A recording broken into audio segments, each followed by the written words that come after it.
Today, Sugar Sean O'Malley says he will take some time off from fighting in the octagon. What about Aljamain Sterling, who now has an injury and is forced to pull out of his fight? And what about John Jones versus Stipe Miocic and Tom Aspinall being the backup fighter for that fight? Could we see a little bit of trickery? Could the UFC heavyweight division finally fix itself? All of this and more on today's episode of Matter of Fact MMA. What's up? What's happening? Let's go. What's up, guys? We right back at it. We right back with it. It's your boy, Matt, and we're here to go over a little bit of the MMA news, a little bit of MMA news that's going on, everything going around the MMA sphere. You know what I'm saying? I've been saying that for like a year and a half now, but now we got the Las Vegas sphere. So they trying to impose on what I already started. No, I'm just playing. Nevertheless, man, let's get off into it. So, there is no UFC this weekend, so, we got kind of an off week. So, not a whole lot really going on, but at the same time, it's a couple things to pick up on. Let's start out at the tippy top. Let's talk about fights made. Primarily, I just want to really talk about one big fight that's been made, and that is Tatiana Suarez has signed on to step in the octagon with Virna Jandiroba. That's going to be a good fight. Vera doesn't have a ton of fans, but you cannot deny this woman's talent, her technique on the ground. And I think that this is going to be a tremendous matchup against Tatiana Suarez if Suarez is able to make it into the octagon. You know what I'm saying? I think it's definitely going to be really major, really big.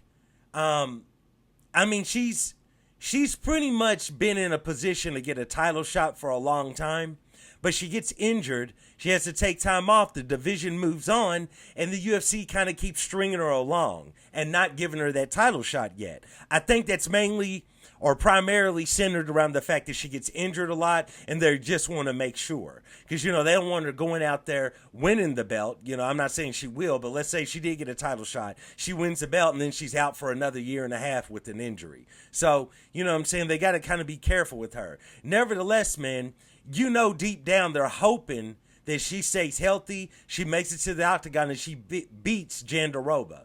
Because not that Jandiroba doesn't deserve her shot because she's beaten all comers, but at the same time, the UFC is in the business of making money.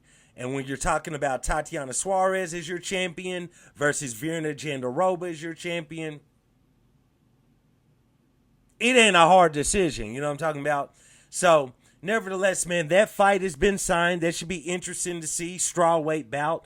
Hopefully the winner of that is definitely going to be set up in line to get a title shot. Let's move on. Let's talk about Sugar Sean O'Malley, the former bantamweight champion of the world, has spoken out. He made no excuses about the loss he took to Merab. He didn't talk about he went out there flat or anything like that. Said he felt great. Said he felt strong. And he wasn't going to make excuses for the loss. Then shortly thereafter, he released that statement.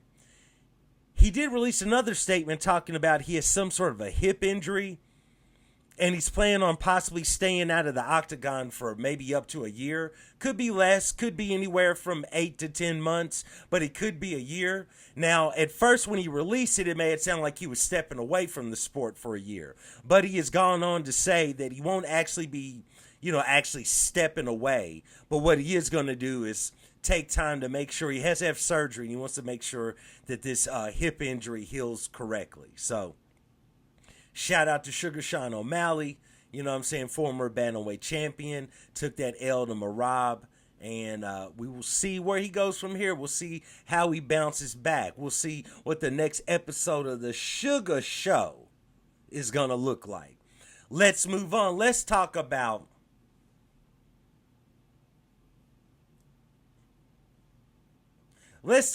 John Jones. Bro, I'm telling you, bro. It's hard times being a John Jones fan. You know what I'm saying? Like it's rough. Like it's a John Jones is a hard athlete to be a fan of. You know what I'm talking about, bro? You got to be in there for the long haul with John Jones. You know what I'm talking about. Anyway, he make it hard. Pause.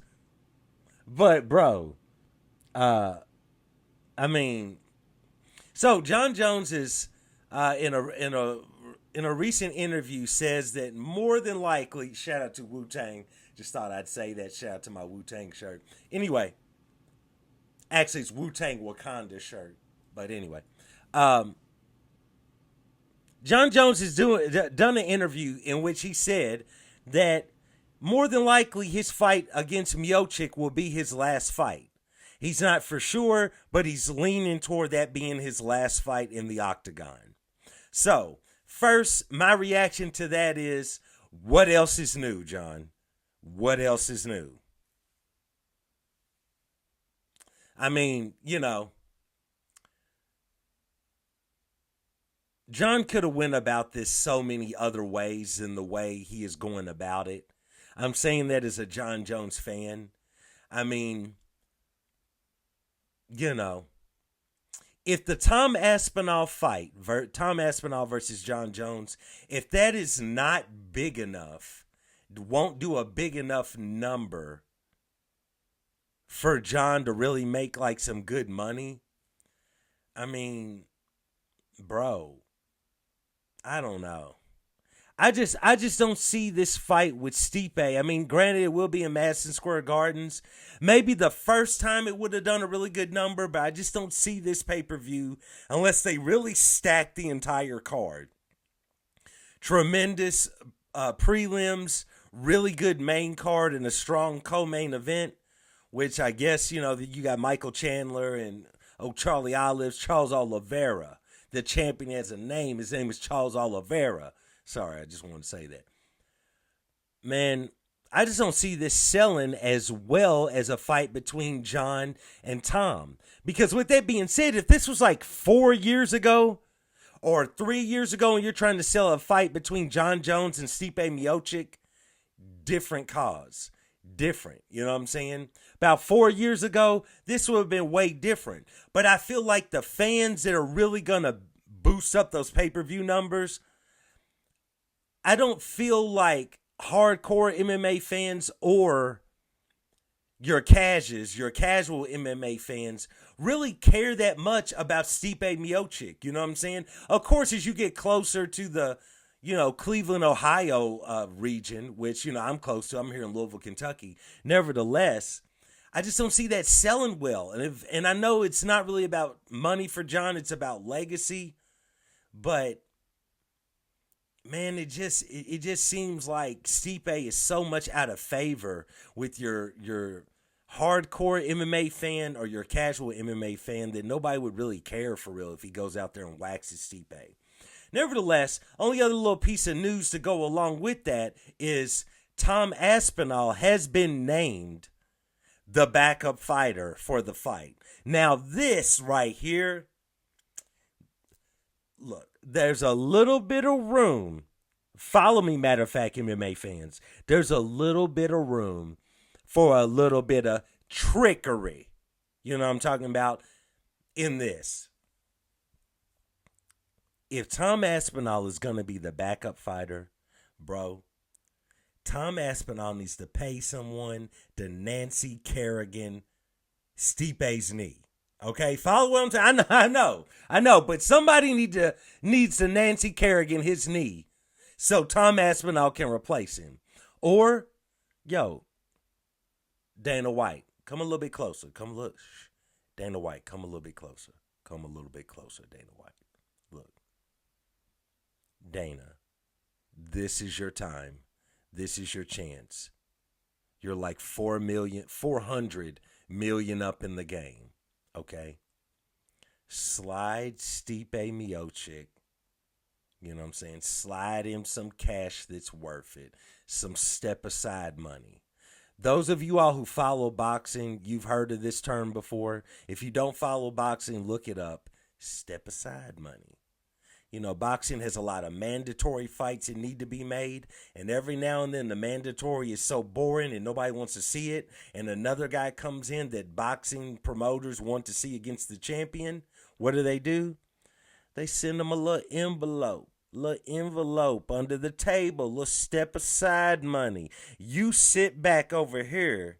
Let us handle business over here and we'll get back to you. That's all I'm saying.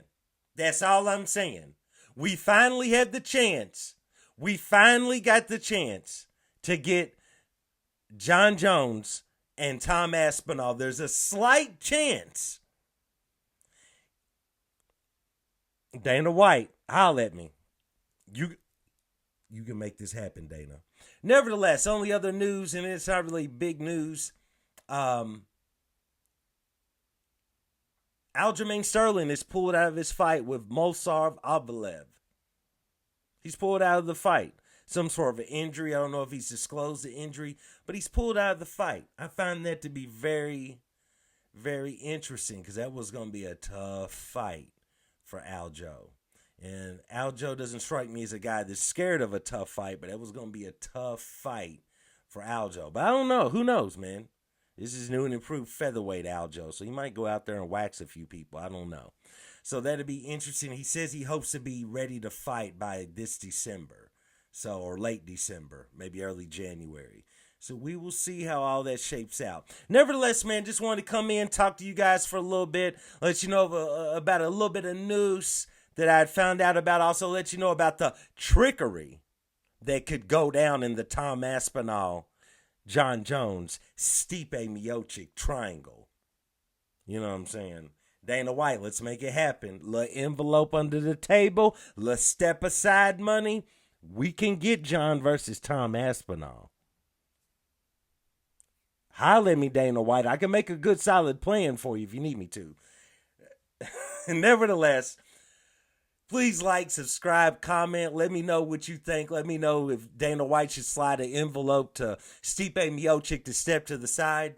And once again, I do want to thank you guys for joining me for another episode of Matter of Fact MMA. And I'll check you next time. Peace.